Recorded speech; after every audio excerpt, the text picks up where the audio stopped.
আসসালামু আলাইকুম। Click fan presents world cup অ্যানালিসিসে সকলকে আমন্ত্রণ। ইংল্যান্ড এবং নরওয়ে ম্যাচে দুইটা ঘটনা ঘটেছে, যেটা আর্জেন্টিনা এবং মিশর ম্যাচের সঙ্গে সঙ্গতিপূর্ণ। অর্থাৎ মোহাম্মদ সালার যে পেনাল্টি এরিয়ার ভেতরে ফাউলটা ক্লেম করা হয়েছিল এবং সেই সঙ্গে কেন মিশরের দ্বিতীয় গোলটা বাতিল করা হয়েছিল, এরকমই ঘটনা কিন্তু হ্যারি কেইনের সঙ্গে ঘটেছে এবং নরওয়েরও একটা গোল কিন্তু বাতিল হয়েছে। আমি পুরো বিষয়টা ব্যাখ্যা করতে চাই এবং সেই সঙ্গে আরো একটা ঘটনা ঘটেছে। নরওয়ের গোলকিপার গোল কিক নেয়ার পর বলটা ক্যামেরায় লেগেছে কি লাগে নাই, কারণ ওইটা কিন্তু ইংল্যান্ডের প্রথম গোলের একটা সমীকরণের জায়গা ছিল। এই ব্যাপারটা নিয়ে ফিফার ইন্টারপ্রিটেশনটা ব্যাখ্যা করতে চাই। প্রথমত হ্যারি কেনের ইনসিডেন্টটা, হ্যারি কেনের যে ফাউলটা হ্যারি কেন ক্লেম করছিলেন, একদম মোহাম্মদ সালার যে ফাউলটা সেই ফাউলটার সঙ্গে সঙ্গতিপূর্ণ এবং হ্যারি কেনের এই ফাউলটার পরেই কিন্তু আসলে নরওয়ে পরবর্তী সময় গোল দিয়েছিল। দুটা ক্ষেত্রেই কিন্তু ব্যাপারটা সেম। যদি আমরা পাশাপাশি দেখি তাহলে এক্ষেত্রে হ্যারি কেইনের সঙ্গে যে বিষয়টা ঘটেছে সেটা হচ্ছে হ্যারি কেইন তাকে আসলে ফাউল করা হয় নাই। মূলত ডিফেন্ডার যিনি ছিলেন তিনি বলে আগে অ্যাটাক করেছেন। বলে অ্যাটাক করা মানে বা বলে টাচ নেওয়া মানেই কিন্তু সেই জায়গাটা আর ফাউল বলে গণ্য হবে না। ঠিক যেমনি ভাবে আমরা দেখেছিলাম যে আলভারেজ এবং সালার ক্ষেত্রে যে ঘটনাটা ঘটেছিল, সেখানে কিন্তু আলভারেজ বলে টাচ দিয়েছিলেন আগে।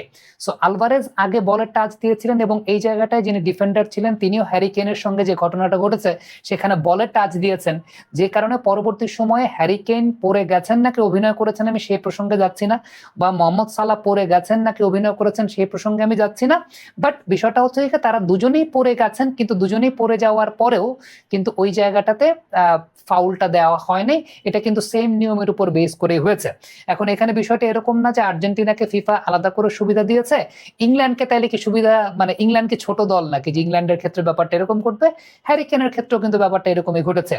এর আগেও কিন্তু আমরা এরকম একটা ইনসিডেন্ট দেখেছিলাম যেখানে আসলে হ্যারি কেইন কঙ্গোর সঙ্গে ম্যাচে তাকে ওই পেনাল্টিটা দেওয়া হয়নি, কারণ আগে থেকে হ্যারি কেইন কিন্তু বলের কন্ট্রোলটাকে লুজ করে ফেলেছিলেন, বডি আগে থেকে তার নিচের দিকে নেমে গিয়েছিল। So he was not in the control of the ball. একটা বিষয় বলে নেই, সেটা হচ্ছে যে এক্ষেত্রে নিয়মের জায়গাটা যেটা, যে ডিফেন্ডার যদি বলে টাচ করে ফেলেন এবং সেই জায়গাটায় মানে অ্যাটাকারের কন্ট্রোলের বাইরে চলে যায়, তখন এটা কিন্তু আর ফাউল হয় না। শান্তি। ক্লিক ফ্যান, প্রশান্তির হাওয়া ছড়িয়ে যাবে সবখানে। দ্বিতীয়ত যে বিষয়টা সেটা হচ্ছে নরওয়ের গোলও কিন্তু বাতিল হয়েছে, যেমনটা মিশরের দ্বিতীয় গোল বাতিল হয়েছিল আগে একটা ফাউলের জন্য। এবং এক্ষেত্রে যে বিষয়টা হয়েছে যে গোল করার আগে আর্লিং হালান্ড, খেয়াল করে দেখবেন যে মানে ওই ক্রসটা আসার আগে আর্লিং হালান্ড কিন্তু ধাক্কা মেরে আসলে ফেলে দিয়েছিলেন এবং এই জায়গাটাই পরবর্তী সময় যে গোলটা হয়েছে, গোলটা বাতিল হয়েছে, এটা নিয়ম অনুযায়ী হয়েছে। দেখেন এই বিশ্বকাপটা কিন্তু আইএফএবির নতুন নিয়মের মধ্যে হচ্ছে, অর্থাৎ আইএফএবি যে নিয়মগুলোকে সংশোধন করে একটা একদম কমপ্লিট একটা নিউ সেটআপের নিয়ম তৈরি করেছে, সেই নিয়মের মধ্যে হচ্ছে। এবং ওই নিয়মের ঘটনাতেই কিন্তু এর আগে আমরা দেখেছিলাম যে আর্জেন্টিনা এবং মিশরের ম্যাচটাতে মিশরের দ্বিতীয় গোলটা কিন্তু বাতিল হয়েছিল। এবং এটা শুধুমাত্র মানে এই দুই ম্যাচের মধ্যে ইনসিডেন্ট না, পর্তুগাল এবং উজবেকিস্তান ম্যাচের মধ্যে উজবেকিস্তানের একটা গোল বাতিল হয়েছে। আমরা ইংলিশ প্রিমিয়ার লিগের একটা এক্সাম্পল আপনাদেরকে দিয়েছিলাম যে চেলসির ম্যাচেও এরকম মানে একটা ফাউলের 30-40 সেকেন্ড পরে গোল বাতিল হয়েছে। সেটা একটা মানে এই ঘটনাগুলো আসলে ফিফার নিয়মের মধ্যেই পড়ে। আর লাস্টে যে বিষয়টা নিয়ে এই ম্যাচে বিতর্ক হয়েছিল সেটা হচ্ছে যে ওই যে বলটা ক্যামেরায় লেগেছে কিনা। এটা আমাদের সবার কাছে মনে হয়েছে বলটা ক্যামেরায় লেগেছে, কিন্তু ফিফা থেকে যে ইন্টারপ্রিটেশনটা দেওয়া হয়েছে সেটা হচ্ছে বলের মধ্যে থাকা যে কানেক্টেড বল টেকনোলজি, সে কানেক্টেড বল টেকনোলজিতে হকাইতে মানে ওই যে ওই জায়গাটাতে যে বিষয়টা থাকে, হকাই না আসলে ওইখানে স্নিকোমিটারের মতো যে জিনিসটা থাকে কানেক্টেড বল টেকনোলজিতে, কোনো বিপ পাওয়া যায় নাই, কোনো সাউন্ড পাওয়া যায় নাই বা কোনো ওয়েভ পাওয়া যায় নাই। যেহেতু কোনো ওয়েভ পাওয়া যায় নাই, সো দ্যাট ইজ ওয়াই ওই জায়গাটাতে সবাই ধরে নিয়েছেন মানে ভিআর আর ইন্টারফেয়ার করে নেই। এখানে ভিআর এর ইন্টারফেয়ার করা উচিত ছিল সেটা আমাদের কাছে মনে হচ্ছে, কিন্তু ভিআর আসলে তখনই ইন্টারফেয়ার করে যখন ভিআর কোনো সলিড এভিডেন্স পায়।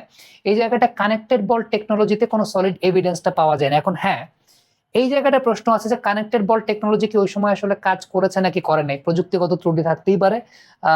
কোনো প্রযুক্তি 100% রাইট না ক্রিকেটে, কিন্তু এই কারণেই কোনো প্রযুক্তি 100% রাইট না দেখে আম্পায়ার স্কলের একটা ব্যাপার রাখা হয়েছে এবং সেই জায়গাটা আম্পায়ার স্কলটা ক্রিকেটে মেনটেন করা হয়। আমিও বিশ্বাস করি কোনো প্রযুক্তি আসলে 100% রাইট না, কোনো প্রযুক্তি 100% অ্যাকুরেট না। এই জায়গাটায় বলটা মনে হচ্ছিল ক্যামেরায় লেগেছে, কিন্তু কানেক্টেড বল টেকনোলজিতে কিন্তু সেই বিষয়টা আসলে দেখানো হয়নি। কানেক্টেড বল টেকনোলজিতে কোনো ওয়েভ পাওয়া যায়নি, কোনো বিপ পাওয়া যায়নি। সো যাদের আসলে সন্দেহ বা সংশয়ের জায়গা ছিল যে আগের ম্যাচে আর্জেন্টিনা ফেভার পেয়েছে মিশরের সঙ্গে, ওই দুইটা ইনসিডেন্টের জায়গা, এই ম্যাচেও কিন্তু আসলে হ্যারি কেনের ফাউল দেওয়া এবং ভিআর এ না যাওয়া একই রিজন, যে যখন ডিফেন্ডার বলটাকে টাচ করে ফেলেছেন, ডিফেন্ডার আগে যখন বলটাকে টাচ করে ফেলেছেন তখন এটা অনফিল্ড রেফারির কাছে আসলে পূর্ণাঙ্গ এভিডেন্স, অনফিল্ড রেফারির কাছাকাছি জায়গায় ছিলেন। সো ভিআর এর কাছেও সেটা আসলে পূর্ণাঙ্গ এভিডেন্স। সো ভিআর আলাদা করে আর অনফিল্ড রেফারিকে কোনো ইন্টারফেয়ার করে নাই বা আলাদা করে ইন্টারফেয়ারেন্সের জায়গাটায় যায় নাই। So that is the rule actually, এবং এই রুল অনুযায়ী কিন্তু আসলে ম্যাচগুলো হয়। আবারও বলি, ভিআর এর ইনকনসিস্টেন্সির জায়গাও আছে, সেটাও দেখা গেছে, এবং প্রযুক্তিগত ত্রুটি সেটাও ওয়ার্ল্ড কাপে দেখা যাওয়াটাও খুব স্বাভাবিক, সেই ব্যাপারে কোনো সন্দেহ সংশয় নেই। কিন্তু মিশর আর্জেন্টিনা ম্যাচের একদম সিমিলার কাইন্ড অফ ঘটনা কিন্তু ইংল্যান্ড নরওয়ে ম্যাচেও ঘটেছে, সেটা আপনাদের সামনে উপস্থাপন করলাম। Thank you so much. সঙ্গে যে ঘটনাটা ঘটেছে সেখানে বলে টাচ দিয়েছেন, যে কারণে পরবর্তী সময়ে হ্যারি কেইন পড়ে গেছেন নাকি অভিনয় করেছেন আমি সেই প্রসঙ্গে যাচ্ছি না, বা মোহাম্মদ সালাহ পড়ে গেছেন নাকি অভিনয় করেছেন সেই প্রসঙ্গে আমি যাচ্ছি না। বাট বিষয়টা হচ্ছে যে তারা দুজনেই পড়ে গেছেন, কিন্তু দুজনেই পড়ে যাওয়ার পরেও কিন্তু ওই জায়গাটাতে ফাউলটা দেওয়া হয়নি। এটা কিন্তু সেম নিয়মের উপর বেস করে হয়েছে। এখন এখানে বিষয়টা এরকম না যে আর্জেন্টিনাকে ফিফা আলাদা করে সুবিধা দিয়েছে, ইংল্যান্ডকে তাইলে কি সুবিধা, মানে ইংল্যান্ড কি ছোট দল নাকি যে ইংল্যান্ডের ক্ষেত্রে ব্যাপারটা এরকম করবে? হ্যারি কেনের ক্ষেত্রেও কিন্তু ব্যাপারটা এরকমই ঘটেছে। এর আগেও কিন্তু আমরা এরকম একটা ইনসিডেন্ট দেখেছিলাম যেখানে আসলে হ্যারি কেন কঙ্গোর সঙ্গে ম্যাচে তাকে ওই পেনাল্টিটা দেওয়া হয়নি, কারণ আগে থেকে হ্যারি কেন কিন্তু বলের কন্ট্রোলটাকে লুজ করে ফেলেছিলেন, বডি আগে থেকে তার নিচের দিকে নেমে গিয়েছিল। So he was not in the control of the ball. একটা বিষয় বলে নেই, সেটা হচ্ছে যে এক্ষেত্রে নিয়মের জায়গাটা যেটা, যে ডিফেন্ডার যদি বলে টাচ করে ফেলেন এবং সেই জায়গাটায় মানে অ্যাটাকারের কন্ট্রোলের বাইরে চলে যায়, তখন এটা কিন্তু আর ফাউল হয় না। শান্তি। ক্লিক ফ্যান, প্রশান্তির হাওয়া ছড়িয়ে যাবে সবখানে। দ্বিতীয়ত যে বিষয়টা সেটা হচ্ছে নরওয়ের গোলও কিন্তু বাতিল হয়েছে, যেমনটা মিশরের দ্বিতীয় গোল বাতিল হয়েছিল আগে একটা ফাউলের জন্য। এবং এক্ষেত্রে যে বিষয়টা হয়েছে যে গোল করার আগে আর্লিং হালান্ড, খেয়াল করে দেখবেন যে মানে ওই ক্রসটা আসার আগে আর্লিং হালান্ড কিন্তু ধাক্কা মেরে আসলে ফেলে দিয়েছিলেন, এবং এই জায়গাটাই পরবর্তী সময় যে গোলটা হয়েছে, গোলটা বাতিল হয়েছে, এটা নিয়ম অনুযায়ী হয়েছে। দেখেন এই বিশ্বকাপটা কিন্তু আইএফএবির নতুন নিয়মের মধ্যে হচ্ছে, অর্থাৎ আইএফএবি যে নিয়মগুলোকে সংশোধন করে একটা একদম কমপ্লিট একটা নিউ সেটআপের নিয়ম তৈরি করেছে, সেই নিয়মের মধ্যে হচ্ছে। এবং ওই নিয়মের ঘটনাতেই কিন্তু এর আগে আমরা দেখেছিলাম যে আর্জেন্টিনা এবং মিশরের ম্যাচটাতে মিশরের দ্বিতীয় গোলটা কিন্তু বাতিল হয়েছিল। এবং এটা শুধুমাত্র মানে এই দুই ম্যাচের মধ্যে ইনসিডেন্ট না, পর্তুগাল এবং উজবেকিস্তান ম্যাচের মধ্যে উজবেকিস্তানের একটা গোল বাতিল হয়েছে।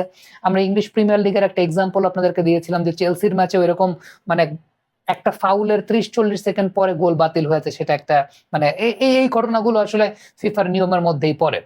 আর লাস্টে যে বিষয়টা নিয়ে এই ম্যাচে বিতর্ক হয়েছিল সেটা হচ্ছে যে ওই যে বলটা ক্যামেরায় লেগেছে কিনা, এটা আমাদের সবার কাছে মনে হয়েছে বলটা ক্যামেরায় লেগেছে, কিন্তু ফিফা থেকে যে ইন্টারপ্রিটেশনটা দেওয়া হয়েছে সেটা হচ্ছে বলের মধ্যে থাকা যে কানেক্টেড বল টেকনোলজি, সে কানেক্টেড বল টেকনোলজিতে হকাইতে মানে ওই যে ওই জায়গাটাতে যে বিষয়টা থাকে, হকাই না আসলে ওইখানে স্নিকোমিটারের মতো যে জিনিসটা থাকে, কানেক্টেড বল টেকনোলজিতে কোনো বিপ পাওয়া যায় নাই, কোনো সাউন্ড পাওয়া যায় নাই, বা কোনো ওয়েভ পাওয়া যায় নাই।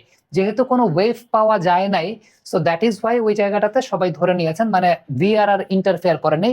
এখানে ভিআর এর ইন্টারফেয়ার করা উচিত ছিল সেটা আমাদের কাছে মনে হচ্ছে, কিন্তু ভিআর আসলে তখনই ইন্টারফেয়ার করে যখন ভিআর কোনো সলিড এভিডেন্স পায়। এই জায়গাটা কানেক্টেড বল টেকনোলজিতে কোনো সলিড এভিডেন্সটা পাওয়া যায় না। এখন হ্যাঁ, এই জায়গাটা প্রশ্ন আছে যে কানেক্টেড বল টেকনোলজি কি ওই সময় আসলে কাজ করেছে নাকি করে নাই, প্রযুক্তিগত ত্রুটি থাকতেই পারে। কোনো প্রযুক্তি 100% রাইট না ক্রিকেটে, কিন্তু এই কারণেই কোনো প্রযুক্তি 100% রাইট না দেখে আম্পায়ার্স কলের একটা ব্যাপার রাখা হয়েছে, এবং সেই জায়গাটা আম্পায়ার্স কলটা ক্রিকেটে মেনটেন করা হয়। আমিও বিশ্বাস করি কোনো প্রযুক্তি আসলে 100% রাইট না, কোনো প্রযুক্তি 100% অ্যাকুরেট না। এই জায়গাটায় বলটা মনে হচ্ছিল ক্যামেরায় লেগেছে, কিন্তু কানেক্টেড বল টেকনোলজিতে কিন্তু সেই বিষয়টা আসলে দেখানো হয়নি। কানেক্টেড বল টেকনোলজিতে কোনো ওয়েভ পাওয়া যায়নি, কোনো বিপ পাওয়া যায়নি। সো যাদের আসলে সন্দেহ বা সংশয়ের জায়গা ছিল যে আগের ম্যাচে আর্জেন্টিনা ফেভার পেয়েছে মিশরের সঙ্গে, ওই দুইটা ইনসিডেন্টের জায়গা, এই ম্যাচেও কিন্তু আসলে হ্যারি কেনের ফাউল দেওয়া এবং ভিআর এ না যাওয়া একই রিজন, যে যখন ডিফেন্ডার বলটাকে টাচ করে ফেলেছেন, ডিফেন্ডার আগে যখন বলটাকে টাচ করে ফেলেছেন তখন এটা অনফিল্ড রেফারির কাছে আসলে পূর্ণাঙ্গ এভিডেন্স, অনফিল্ড রেফারির কাছাকাছি জায়গায় ছিলেন। সো ভিআর এর কাছেও সেটা আসলে পূর্ণাঙ্গ এভিডেন্স। সো ভিআর আলাদা করে আর অনফিল্ড রেফারিকে কোনো ইন্টারফেয়ার করে নাই বা আলাদা করে ইন্টারফেয়ারেন্সের জায়গাটায় যায় নাই। So that is the rule actually, এবং এই রুল অনুযায়ী কিন্তু আসলে ম্যাচগুলো হয়। আবারও বলি, ভিআর এর ইনকনসিস্টেন্সির জায়গাও আছে, সেটাও দেখা গেছে, এবং প্রযুক্তিগত ত্রুটি সেটাও ওয়ার্ল্ড কাপে দেখা যাওয়াটাও খুব স্বাভাবিক, সেই ব্যাপারে কোনো সন্দেহ সংশয় নেই। কিন্তু মিশর আর্জেন্টিনা ম্যাচের একদম সিমিলার কাইন্ড অফ ঘটনা কিন্তু ইংল্যান্ড নরওয়ে ম্যাচেও ঘটেছে, সেটা আপনাদের সামনে উপস্থাপন করলাম। Thank you so much.